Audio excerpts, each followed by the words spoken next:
What's up, Blaze Virtual Summit attendees? Man, today has felt so good. The DJs have been killing it. The speakers have been killing it. And right now, we have a very sobering conversation with two beautiful and brilliant Black women. I'm going to let them introduce themselves, right? But to level set, I want to say that this is going to be one of the most challenging and painful discussions, right?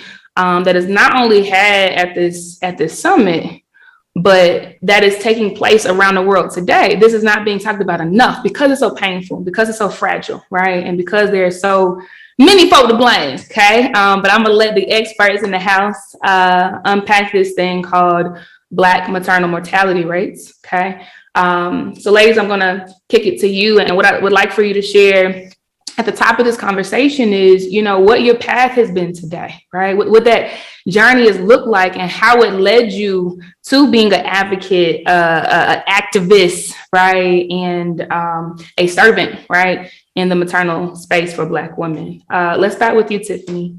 Thank you. And I love that you say servant because it is a duty of servitude, but I came into this role because, for one, my grandmother was an OBGYN. And so I got a lot of exposure at a young age to like birth, and that was in Dominican Republic. So I got to see her operate and work. And then I transitioned from that to like getting pregnant at 16 and having a baby and like navigating everything and understanding that nobody saw me as a parent. So it was my responsibility, if I was going to do this well, to educate myself. So this was times of like the library. So I taught myself how to breastfeed and like how to take care of my child and all these things. And then I just kept having kids. And my first experience was traumatic because of how I was treated, not because of the labor. Like I knew then that I would have a lot of kids because it was pretty easy for me.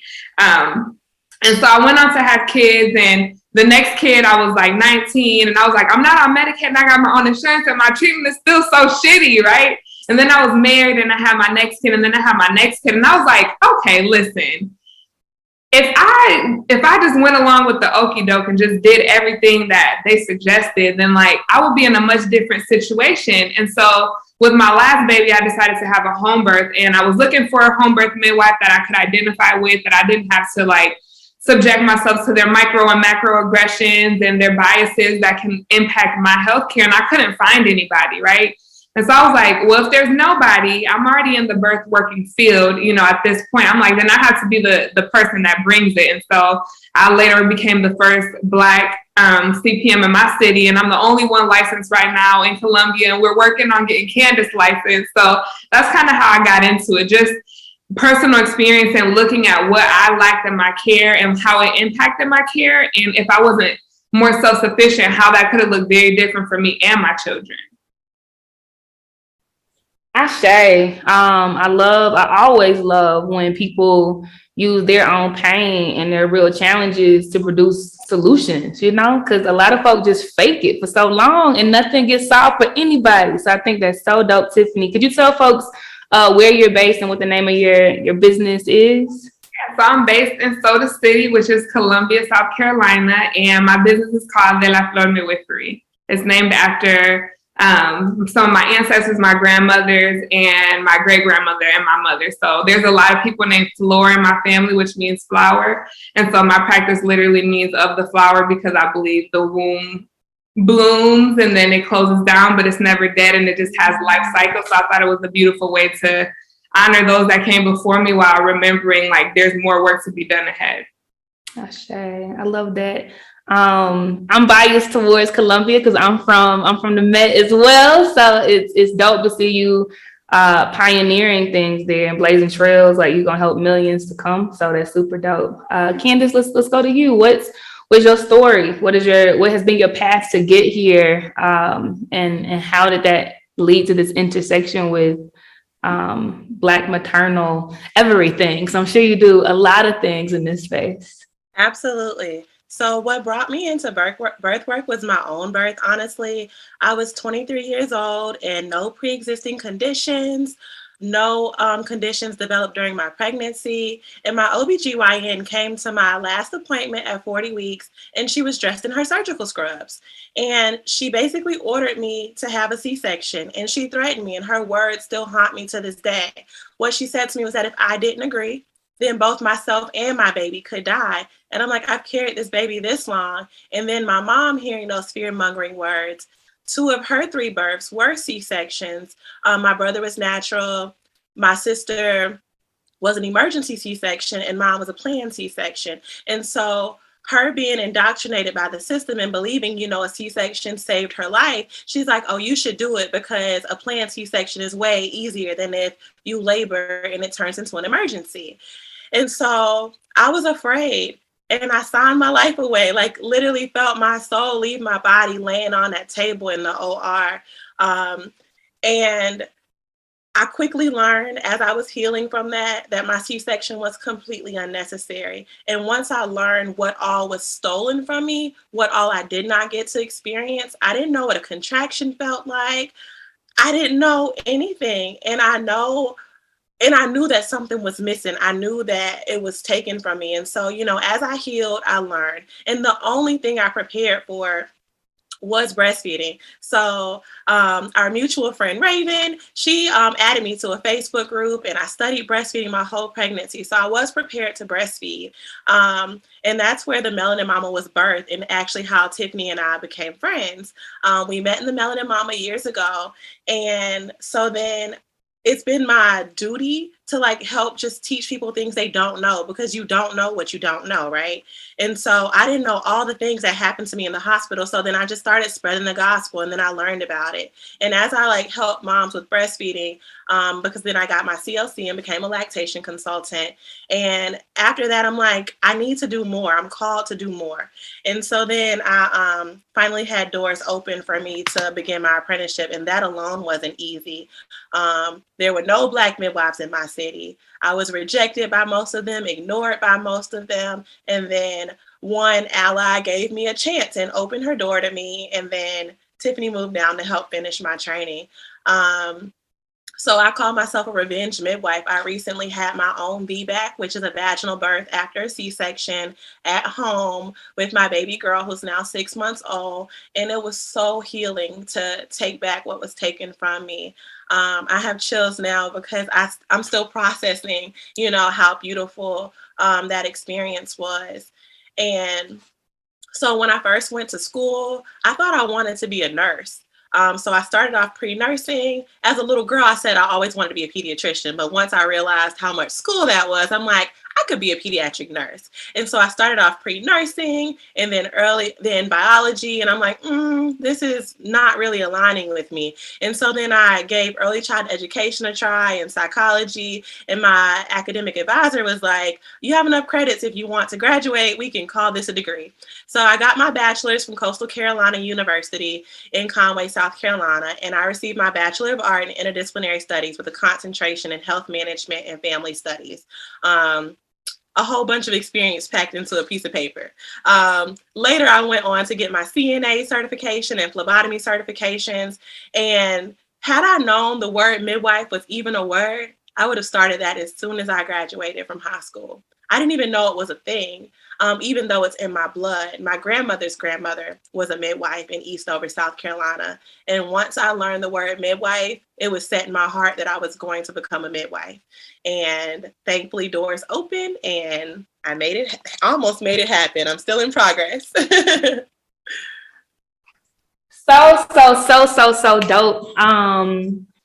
This is a full circle moment for me as well, Candace, because, my first time hearing midwife was, with my grandmother, who lives in Gadsden, South Carolina, right? Would talk about how, they grew up on the farm and a midwife came to birth her. And so she has 2 birthdays, one at the hospital put on the paper and one when it was actually done. Because, the midwife would just send all the papers at the same time. Mm-hmm. But, after those stories growing,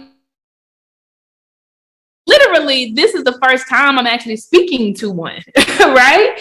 So this is so full circle, and not a distant full circle, but literally I grew up in Gadsden, South Carolina. You know what I'm saying? I went to Gadsden Elementary School right next door to Eastover. My friends, right, in my class were from Eastover. So I'm so proud of you. I'm so proud of our generation and the one after us that is breaking the rules and saying, what box, what rules, like what you mean? Because like you mentioned, this is so healing. This is so very healing. You ladies are incredible. Candace, can you please tell everyone where you're based right now and what the name of your business is? Yes, so Columbia, South Carolina is home for me. Born and raised here, and my business currently is Palmetto Breastfeeding and Wellness, and I am the apprentice, the midwife under supervision at De La Flor Midwifery. Super dope. Love it, love it, love it. Okay, so it's time to go there, right? And folks, I want you to allow your emotions to flow fluidly, right? Process it, right? If there's anything you want to put in the chat, put it there, right? If there are any emotions you want to hit under the screen to show, do it, right? You don't have to bottle this in. It's a safe space. It's a sacred space always, right? And our goal is to give vocabulary to the things we feel so that we can express it, right? And get it out. So ladies, just in case anyone is not familiar with the statistics, right, on Black maternal mortality, I want to level set here as well. So everyone, according to a statement released by the CDC in April of 2022, this year, a few months ago, Black women are 3 times more likely to die from a pregnancy-related cause than white women. 3 times more likely to die. Right. And the CDC gives honestly several causes for this. Right. But it is so important for us to tell our stories in our words. Right. And so I love to give Tiffany and Candace a moment to explain why they think these causes are. Right. So ladies, what are some of the underlying and overt causes of our high death rates during pregnancy? Candace, let's start with you, Mama.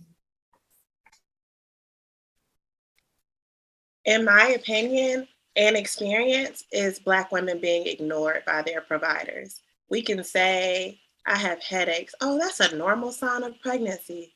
But what if it's not?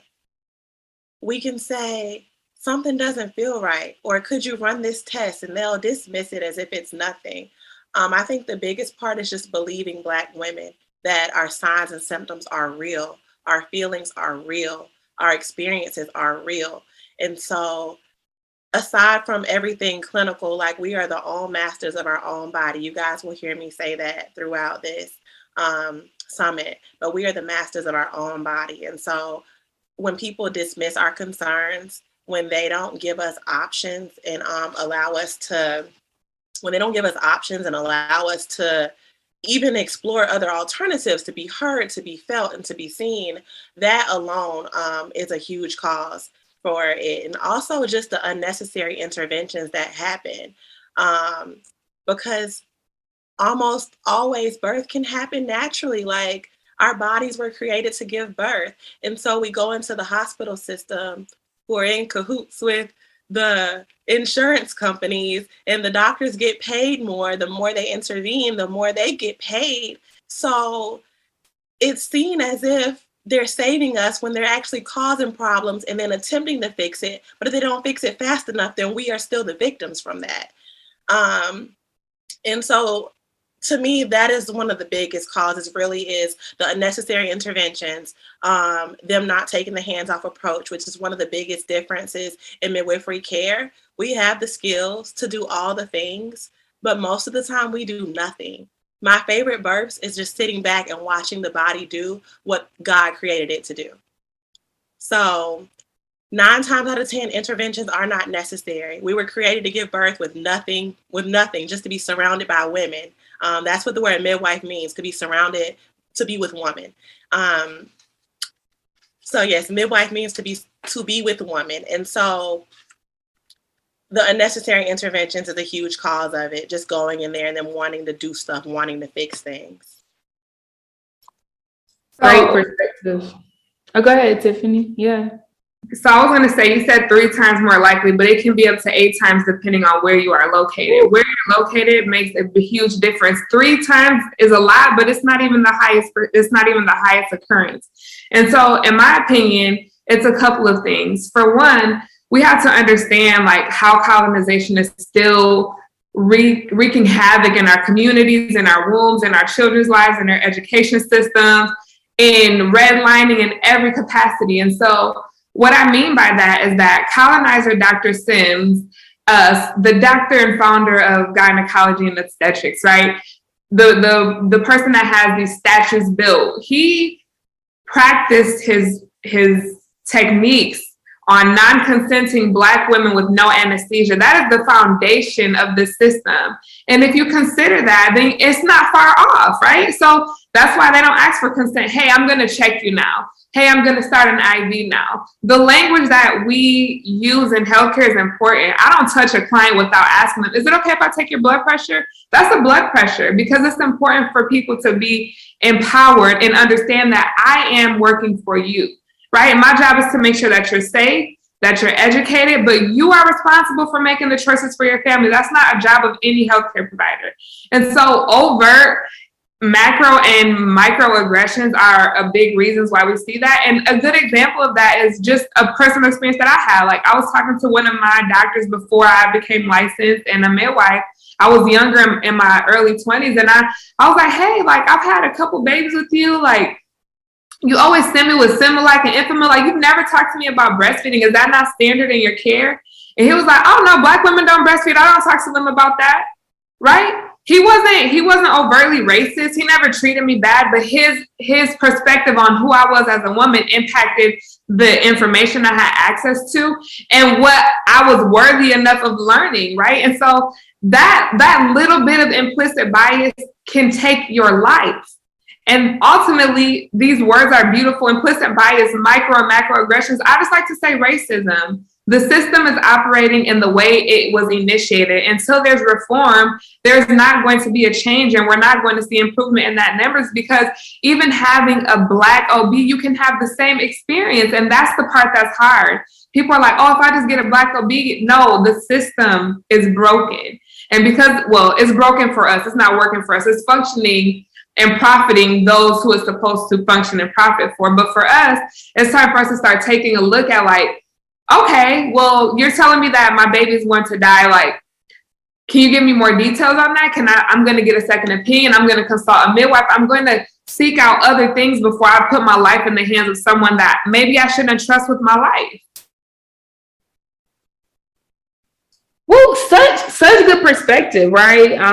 One where Candace said, believe Black women. That is a huge solve for so many things in life. Just believe us, right? Like, we do feel pain, contrary to what the founder of gynecology said, right? Agree, could not agree more. And then, yeah, on the flip side of that, right? Like, those who are still in the system, right? Like, it doesn't mean that the Black OBGYN is liberated enough, right? Has autonomy enough, right? Is courageous enough to do what she's supposed to do to protect us. I think that's dope perspective. And, you know, I have a personal follow-up question to this, because, you know, when I think about things in my field, right, the field I came from, outside of healthcare, like corporate America, I've come to the belief that you can't retrofit a system that was never designed to edify us. You just keep putting band-aids on it. You can't steer hundreds of thousands of people and millions of people and think that shit gonna work, right? Like, and I wasn't always that way. I was the D&I advocate, right? I spent all my days trying to convince, right, like colonizers and racist people and people who, you know, were trying to protect their privilege, right? I spent all my days trying to change their minds. But today I'm just like, yeah, we retrofit that shit for what? We got to build something fresh from the ground up that makes sense. So both of you, honestly, I'd like to start with you on this one, Tiffany. You know, do you believe that reform will really work, like be a permanent solution, or do you believe that something separate has to grow and thrive? Absolutely do not believe that reform. It's the bare minimum, though. And like you said, DEI, diversity, equity, and inclusion, it is a sham, right? We are talking to these high-level executives like, look at the data. Black people do feel pain. Look at the data. They're dying more. Like, we have believed this lie that our bodies are broken. Black women, you can't breastfeed. Black women, you can't have a baby. Black women, you're infertile. Like, there's so much propaganda around how broken our bodies are, but we're not looking at this as a result of a sick system. We're looking at it like it's our fault, right? There's nothing wrong with the Black body inadvertently. It's the environment that we are in that is causing these situations to take place. So no, I don't think that reform is going to be the solution. But I think that a lot of people are afraid to step outside of the system. Like, you know what? I'm gonna have my baby at home with or without a midwife. I really believe in autonomy that much. I support free birth. I support home birth. I support birth center birth. I support all births that are empowered and based in education and, you know, letting the parents take charge about what is going to be best for their families. And so that is the revolution, right? Like taking back the ownership over your woman. Stop asking people for permission to do something and how to do it, something and all of that. Like, we talk about God speaking to us, and sometimes we want it to be like, hello, my daughter. No, like it's that intuition in your stomach when you like, that does not feel right. That is like I get goosebumps. I don't feel safe anymore. Listen to that and act on that. Like that's the only way that change is going to come when we stop asking people for permission to honor ourselves. Nobody is ever going to give you that. That's good. That's good. It brings me to a conversation I had last year with an OBGYN, a Black female OBGYN who went to USC with me in South Carolina. And she said, you know, after all these years of schooling and proving herself, she said that when she walks into offices, she doesn't tell them she's a doctor just to see how they're going to treat her. And it is always bad.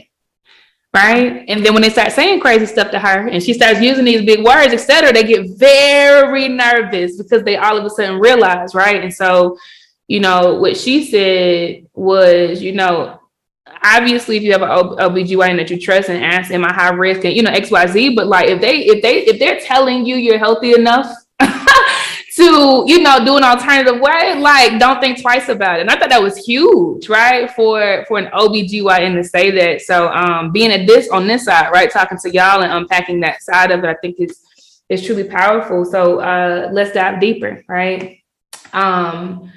You know, this stuff did not manifest overnight, right? We've alluded to this a few times, right? And a lot of it is drenched in white supremacy, right?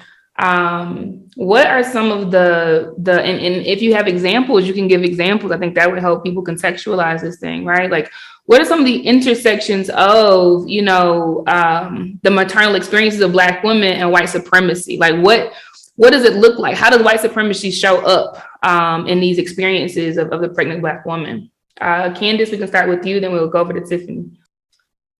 White supremacy shows up particularly in my field when Black women, before Tiffany got here in Columbia 8 months ago, there was no licensed Black midwife they could choose, right? So Black women are choosing to home birth with the racist white midwives, or the ones who aren't going to advocate for them as hard, or who aren't going to honor them the same way that we do. And so they go into this care with a midwife who has no cultural connections to them, who does not desire to even unlearn some of the biases that are just natural to them. And so they go into care and then they get transferred out, or they're risked out of care, or they receive subpar care, the same way that they would care for a client who looks like them. These Black women who go into care in home birth with white midwives, they do not receive respectful treatment. And so how does white supremacy play that role? Those are the same midwives who are not training Black students, midwives. They've gatekept, they've stolen what was our natural trade. They made it inaccessible and hard to become a midwife. There's less than 500 Black midwives in the United States. Less than 500. And that's strategic. It's systemic. They made it hard, expensive, and inaccessible. And so you have all of these Black doulas out here and aspiring midwives who are looking for a door to step into this field, and they weren't there. And so I feel like that's the biggest way white supremacy plays a role in home birth, is by them gatekeeping, because it could have been plenty of Black midwives. They could have, if they all train a Black midwife and then they train a Black midwife, then you'll have Black midwives. There were no Black midwives on purpose. And so that's why it's my biggest goal and Tiffany's biggest goal. We're going to train Black midwives. It's only 2 of us right now, but we're about to multiply before their eyes. So as far as home birth goes, white supremacy for sure, with the gatekeeping. Overall, I mean, we're the minority though in every system though. So really just the inaccessible to care that looks like you, because that does make a huge difference.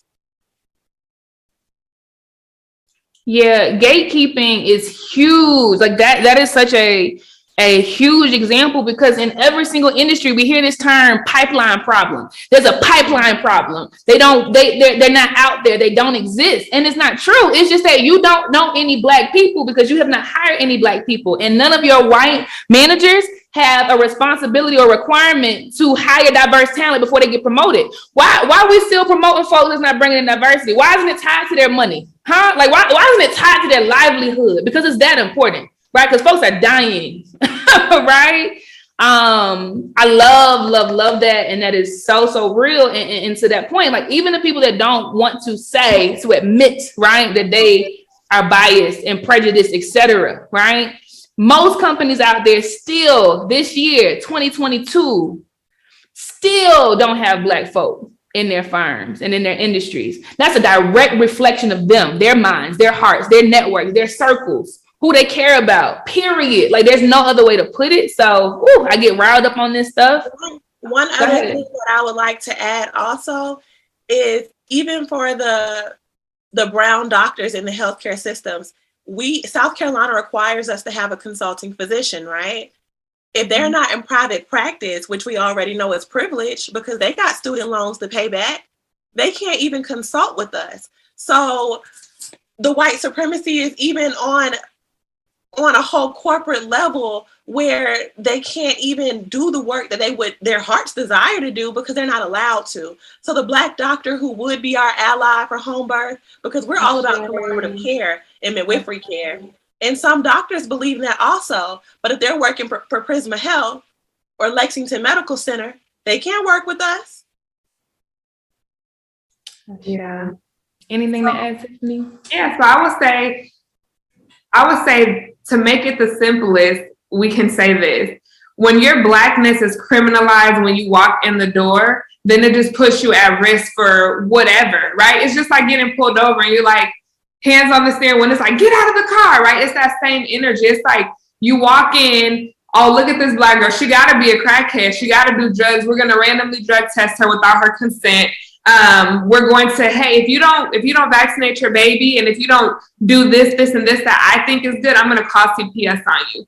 So it's like putting your foot on someone's neck, right? But using the very system to do it, right? And there's almost never ramifications. We see so many things like this with, medical kidnapping and coercion and all of that stuff, and that's all rooted in white supremacy. So it's like, hey, if you don't do the jig for me, right? If you don't make yourself seem like a respectable Black person and come in here like how I feel like you need to, you're going to be subject to what I feel like I need to do in your life. And that is just dangerous.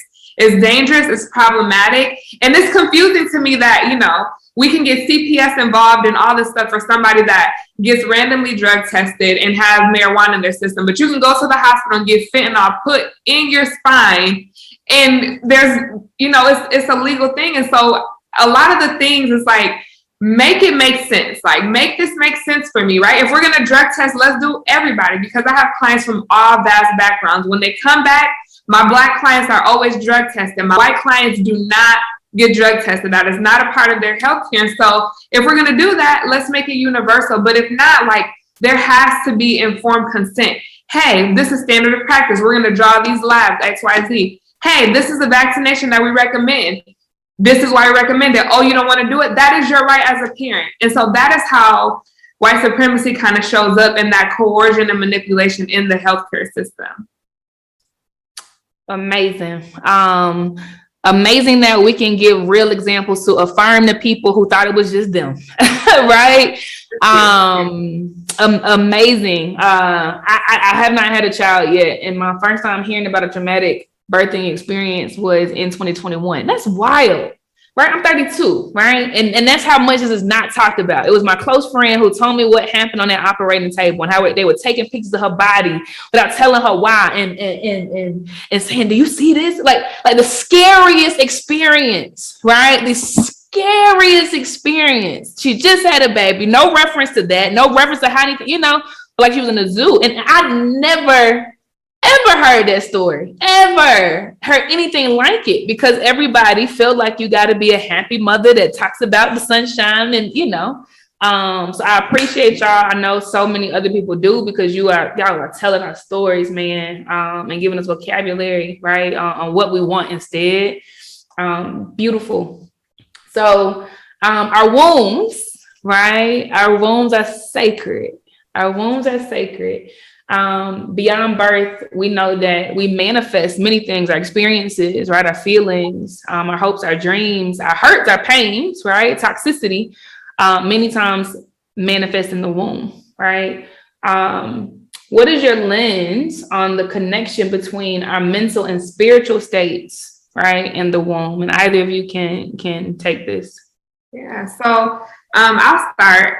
I'll say that the connection for me is the intentional disconnection, right? Like, we Black women specifically are so far removed from our wombs. We're afraid of them. We don't have the space and capacity to talk about trauma and sexual abuse, and a lot of that is like stemming from like relationships with our mothers, right? And so then we come into these systems and we're just willing to do whatever it takes because we've never been given autonomy over our wombs. And so the connection between our wombs and everything else is like that freedom to be connected, to acknowledge it. Like, how often do you spend time like with it, right? And so when you don't, we have these blockages of like energy. We have these blockages of all kinds of things. And so as much as I want to break down like the connection, I really just want to say, like, spend time with your womb so that you can see how the world opens up for you. And when I say that, I mean hold your womb. If you have sexual trauma, like, talk to your body and say, man, like, I'm sorry, I had no control over that. Like, this was hard. If your mother was like, you're not telling the truth about that, like, talking to that inner child and just connecting, because that way you can start to see the connection for yourself. Sometimes we come to these platforms and we're like, what do you think the connection is? But I like to say, like, what is the connection for you? How does the connection feel when you connect to your womb? Because for me, as someone who has survived sexual assault, you know, I have 5 children who none of which were planned. You know what I mean? Like, there was a lot of remorse that I held, and I was like, damn, like, I never even got to choose this, right?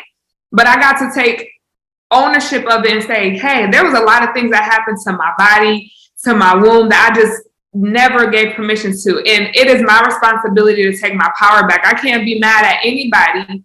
I have to heal that for myself, because in that, it allows the path to open. And in that, like, I was able to step into my call as a midwife, as, you know, somebody who helps people through womanhood, period, and have real life conversation with no fucking shame, right? With no shame, because the things that happen, like, they're not your fault. And so why carry shame about something that you have no control over? So the connection to womb and manifesting in your heart and love and everything, it only can start when you actually have a connection to your womb and you're not afraid to tap into the beautiful things and the harmful things and the hurtful things that it has experienced.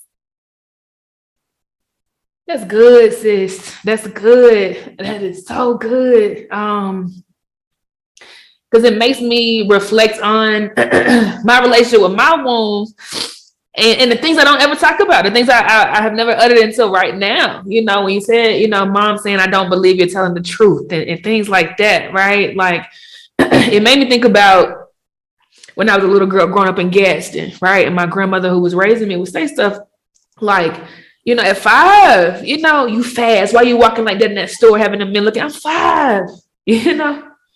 or calling me heifer instead of my name, for long, you grow up with that, right?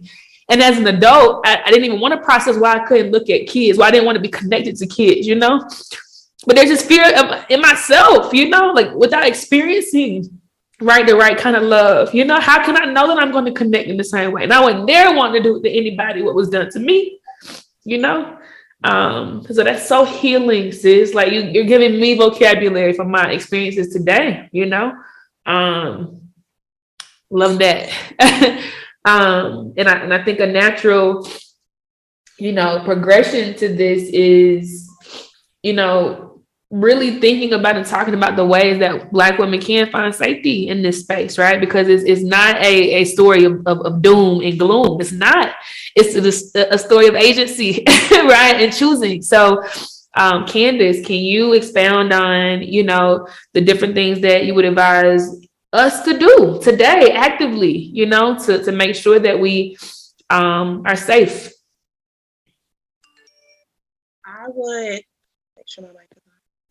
So for us to feel safe in healthcare, I always urge people to interview your doctors. You have the right to hire and fire. So ask questions. What are your philosophies on care?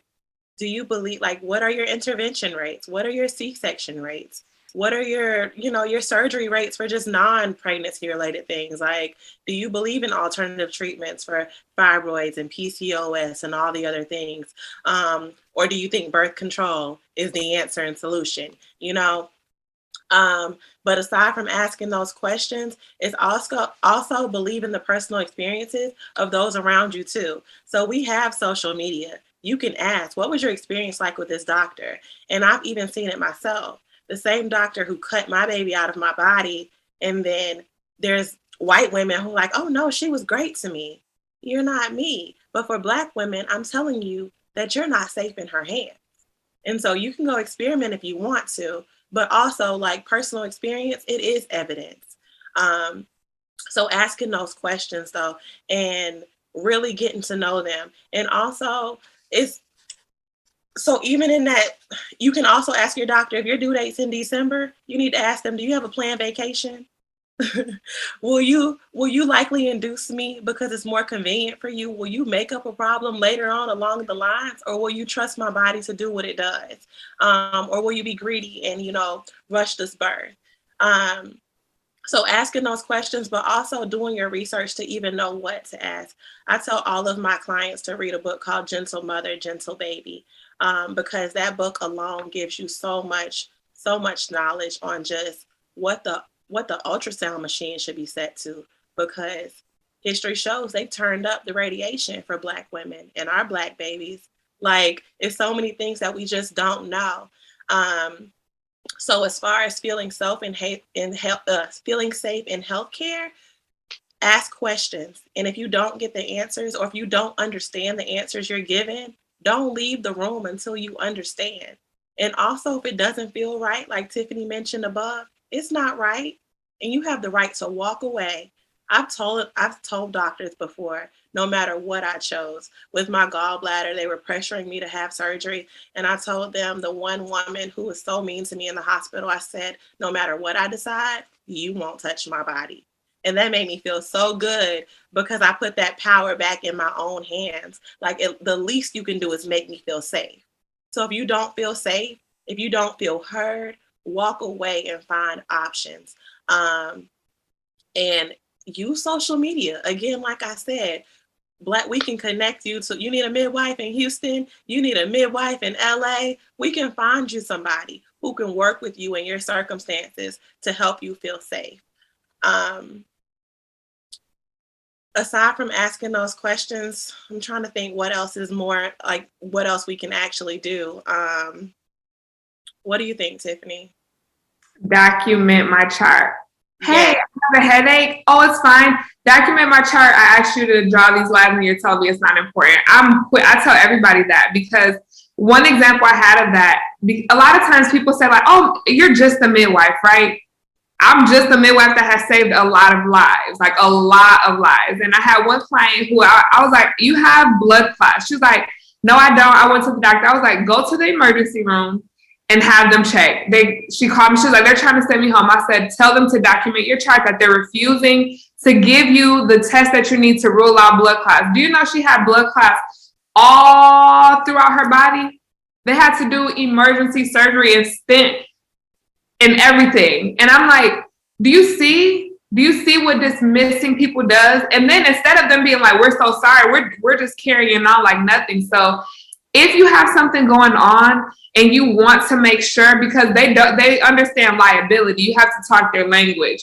Okay, I'm telling you that I'm presenting with this, and this. What does it cost you to run these damn tests?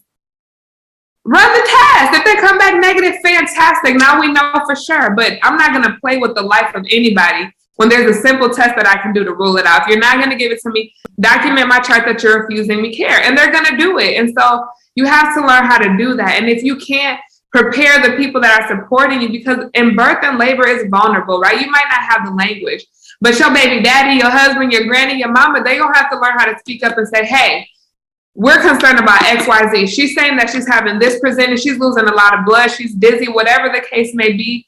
Test. And if they say no, document my chart that you are refusing me care. That has been the lifesaver for so many people. And one other important tidbit I'd like to add, especially for people who have survived various forms of abuse, you deserve to feel safe. You don't have to have a doctor's hands all in your body. You can say, no, thank you, because guess what? When it comes to birth, your baby's going to come out whether you know if you're 3 centimeters dilated or 10. When it's time for you to push, your body won't stop you from pushing. Your body is going to do it for you. It's called the fetal ejection reflex. Your baby's going to come out. So you don't need a doctor's hands all inside of your body violating you for you to know when it's time for your baby to come. So no matter, and that's a lot of reasons too why some people don't go to doctors. They don't feel safe. And so just know that your body is yours and you have the right to decline any and everything being offered to you. You don't have to agree just because they say with the I'm gonna check you. No, you're not. And first ask me permission and I'm declining. So good. And for those who don't know, I live on the continent, right? So February 2021, I came over on a one-way flight and I haven't looked back, right? I've just been hopping countries, etc. I'm in Nairobi, Kenya today. And I never knew that a doctor's experience could be so pleasant. Like, I never knew how unsafe I felt until, I'm walking in these facilities and nobody's rushing me. It's not transactional at all. They are so present. They're intently listening to everything I say I'm experiencing. They're going above and beyond, right, to help me articulate. Like, what level is it? Have you had your blood? Your blood drawn? Like, should we test for XYZ? And like, I'm telling y'all, like, the news, propaganda, etc. They're not going to tell you how affordable healthcare is outside of the United States. They're not going to tell you how great and attentive, right, physicians are outside of the United States. But I can attest, and I'm talking about like literally paying $10 for the best experiences I've ever had in my entire life. Feedback on my blood cell count, so many things. Literally, them sending me home with vitamin C, zinc, vitamin D, etc. Because they're like, yeah, your blood cell count should be higher than this. Let's build your immune system, right? And I had a scratchy throat, like just amazing, right? And so, if you are an entrepreneur that is considering, right, being a digital nomad, note that it does not come at the expense of your health. It does not. It does not. The grass is so much sweeter outside of colonialism, to be very frank, right? Because there are people who give a damn about you, Black woman. You are not a burden. You were not born to experience pain. You don't need to experience pain to grow in strength. That's some bullshit, right? It's a very convenient lie for people who want you to bear the brunt of everything on your back. You should feel good. You should feel ease, etc. So I say everything you ladies have said, and I'm just happy that I can experience this every single day, right? Where I am seen by men and women and they patient with me and they go, but like, I don't I don't have to wonder, right, whether they're being thorough. They sending me home every time with sheets and sheets of my complete health care, no matter why I go in, right? And that's for mental health as well. Amazing psychiatrists and physicians over here. So highly recommend if you want to test it out. So beautiful ladies, we unfortunately have to start drawing this to a close because this is such a healing conversation, real time for me. I know it's a lot for a lot of folks listening as well. But, you know, I really want to have you all leave the listeners with something very important, right? I'd love for you to speak to the little girls inside of us. And I'm saying us because I want you to speak to the little girl inside of me as well. Knowing what you know today, right? And what you've seen on this journey, right? What would you say to the little girls inside of us listening? Tiffany, we can start with you. What I tell the little girl inside of me is that nobody could protect you when you were younger, but it's your duty to do it for your fucking self now. And that is something that heals so much in me because I always was looking like, why does anybody like make this stop? Like, why doesn't anybody make this stop? But it's like, now it's your job. And now you can't look to the left or the right. Like, it's your job to prioritize yourself. It's your job to keep yourself safe. It's your job to make sure that people respect your boundaries. It's your job to make sure that you're listening to that intuition. Like, when you silence that, you kill yourself. Start listening to your intuition. If you're driving down the street and it's like, don't go that way. Don't go that way. Listen. And you'll see your path just begin to open up. But what I tell the little girls, I got you, mama.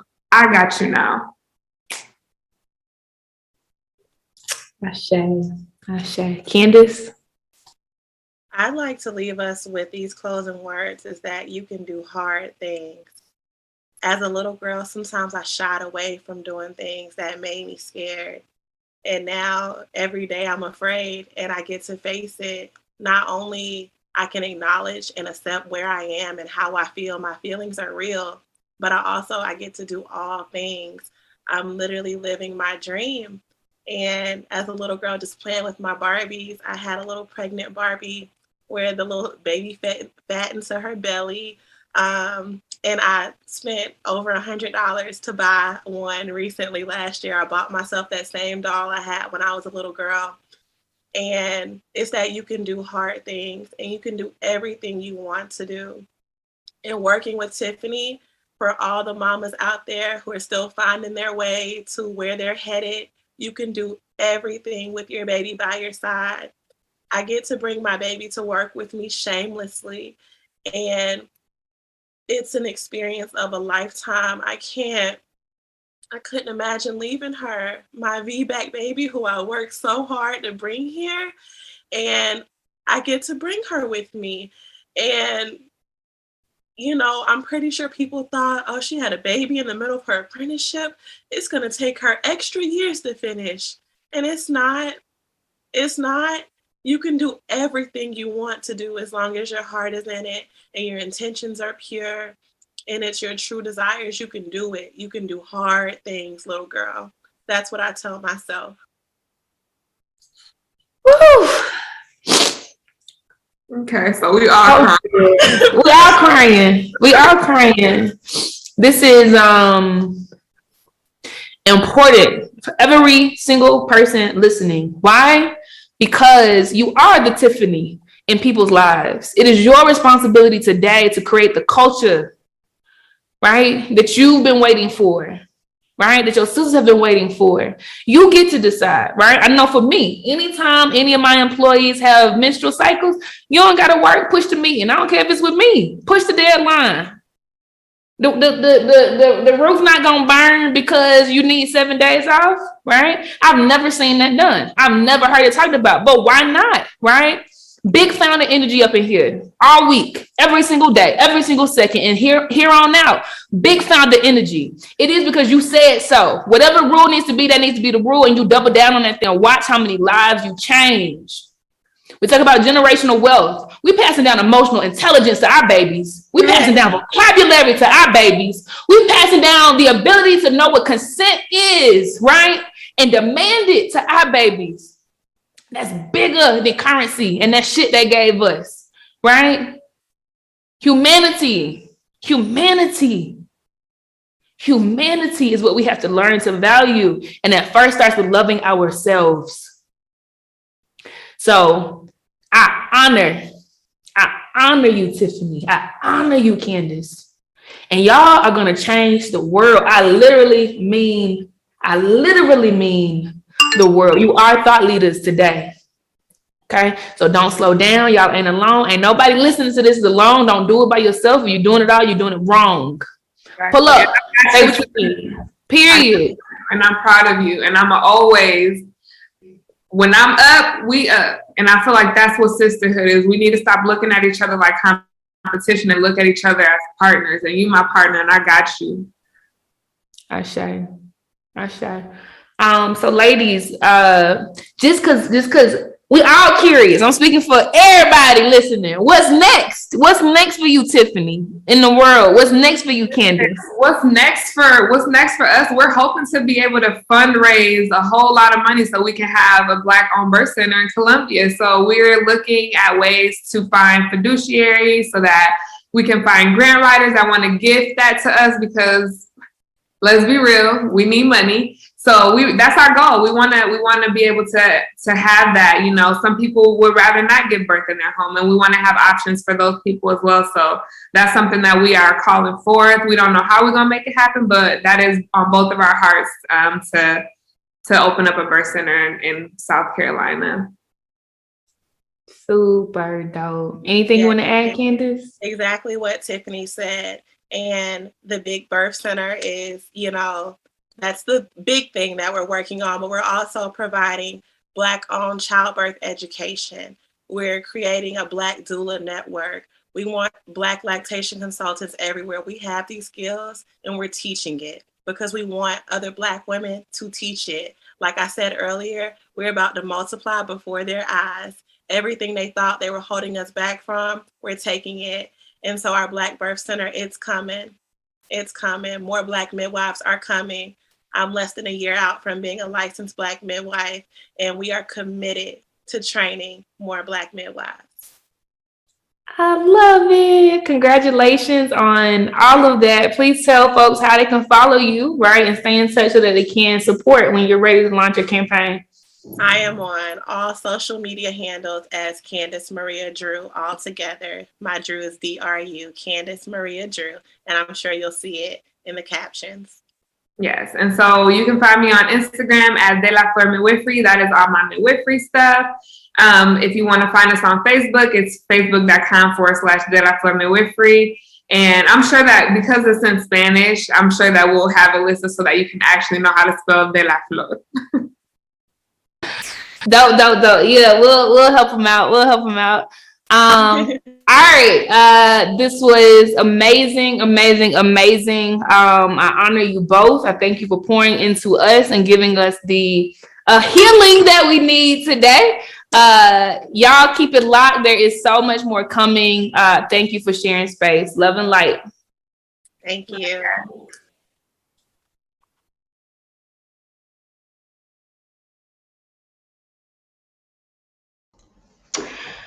Woo! Tiffany and Candace are absolutely phenomenal. They've been answering questions in the Q&A bar. They've been getting flowers and praises and my shades in the chat. And big kudos to every single person who is here right now this very second. Some of y'all are 7 sessions in. It has been a day. We've been crying. We've been reflecting.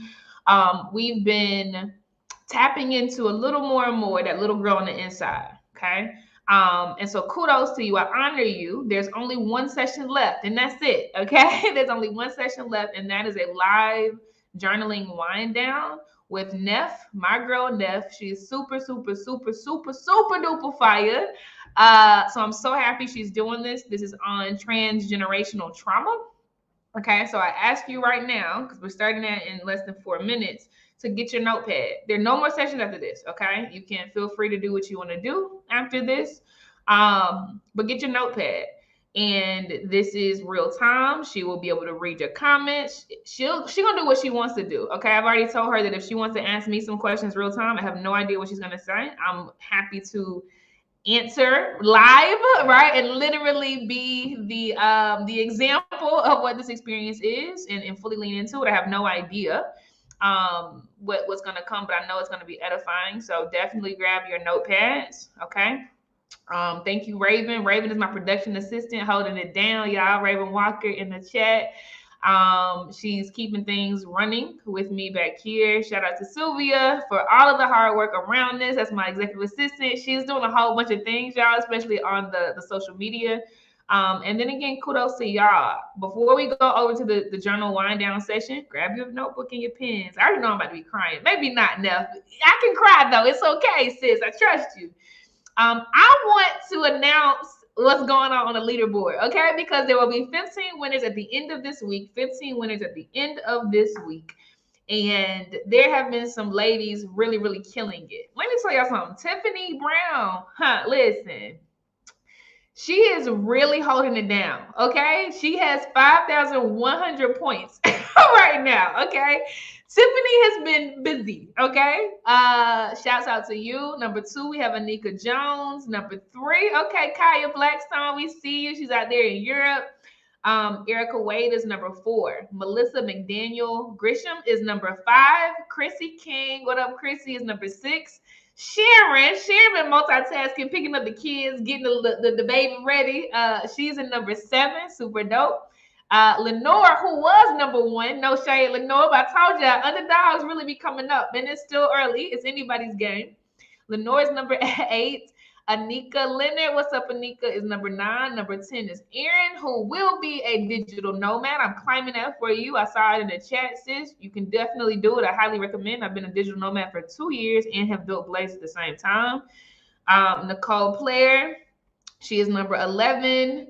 Ayana Pitts is number 12. Vicky, okay, I see you, Vicky. Vicky pulls up heavily on Mondays for our virtual co-working sessions. I highly recommend. Y'all come on in there. She's number 13. 14 is Winnie Quick. What's up, Winnie? And 15 is Ann. Okay. Now, it's a lot of people on the leaderboard. We have 100 showing right now. Those are the top 15. Okay. But yeah, anybody's game.